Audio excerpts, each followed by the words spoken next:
අපරාධ විමර්ශන කොට්ටාශය විසින් සිදු කළ කැඳවීමකට අනුව අද පෙරවරු 9:45ට හිටපු අමාත්‍ය ජොන්ස්ටන් ප්‍රනාන්දු මහතා පැමිණ සිටියා.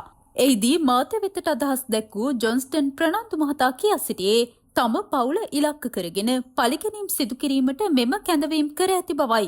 තම දරුවන් ඉලක්ක කර ගනිමින් පලිගැනීමේ චේතනාවෙන් මෙවැනි ක්‍රියා සිදු කරන බවත් මෙහිදී වැඩිදුරටත් කියා සිටියා.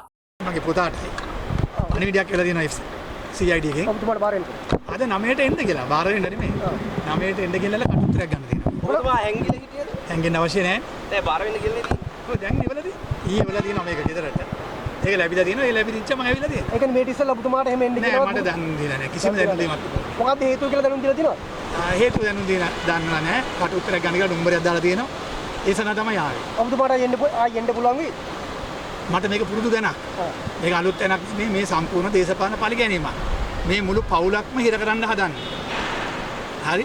මේ කිසිම සාක්කියක් නැතුව අවුරුදු 10ක විතර පැරණි මේ නඩුවකට මගේ දරුවෝ දෙන්නම අරගෙන ගිහලා මාව අරගෙන එක දවසේ අලුත් අවුරුද්ද ලබනකොට එක දවසේ මේ කරපු සැලසුමක් වෙන දෙයක් නෙමෙයි. මේවට ලක්ෂ ගණන් වියදම් කරන ආණ්ඩුව. මේ මඩ ගහන්න. කිසිම වරදක් කළා නැහැ. මගේ දරුවෝ දෙන්නත් වරදක් කළා නැහැ. මම වරදක් කළත් නැහැ.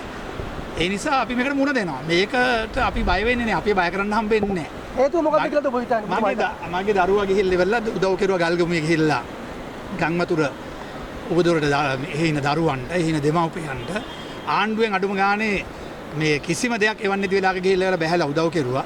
එහි ඉන්න සංවිධායක කවුද කියලා දන්නවනේ. කවුද ඒක ඇමති? ඒ පොලිස් ඇමති ඉන්නේ ගල්ගමුවේ. ඒ හින්දා තමයි මේ පරිගැනීම කරන්නේ. මේකට අපි බය වෙන්නේ නැහැ. මේකට අපි මුණ දෙනවා. අපි බලාපොරොත්තු වෙනවා යුක්තිය සාධාරණත්වයට ඉටු වෙයි කියලා. මේකට අපි මුණ දෙනවා. අයියා ඔබතුමාගේම පරිගන්න මොකද්ද? මොකක්ද පෙරලියක් වෙන්න තිබ්බා. ඒ නිසා කියලා කියනවාද ඒකද? මන් දන්නේ නැහැ. මාව ඉතින් කොහොමද ඉලක්ක කරගෙන තියෙන්නේ? හේතු අහන්න ඕනේ ඒගොල්ලන්ගේ කියලා. ඒගොල්ලන් මොනවද ප්‍රශ්නයක් ඇතිනේ? ඒගොල්ලන් මොනවද ප්‍රශ්නයක් ඇතිනේ? ඔබතුමා දන්නවනේ ප්‍රශ්නේ. ප්‍රශ්නේ ඔයගොල්ලොත් දන්නවනේ. මේකට මුණ දෙමු. එනම් බොහොම ස්තුතියි ආවට. ඔයගොල්ලන්ට නිවුස් තියෙනවනේ. මේවට අපි බය කරන්න හම්බෙන්නේ නැහැ. අපි මේ රටේ ජනතාවගේ පොදු ජනතාවගේ මේවා වෙන අපි පිළිහිටිනවා. අපි දේශපාලනය කරන්නේ අපි මේවට යටත් කරන්න හම්බෙන්නේ නැහැ. අපි බය වෙන්නෙත් නැහැ.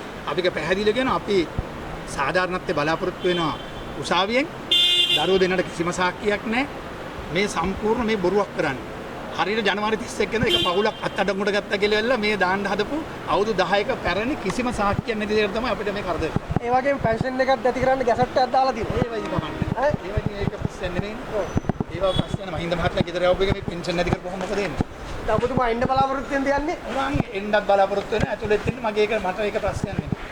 ඒවට ඒ එන්නද යන්නේ නැත්te කියන එක ඔයගොල්ලෝ දන්නවනේ වෙනදී.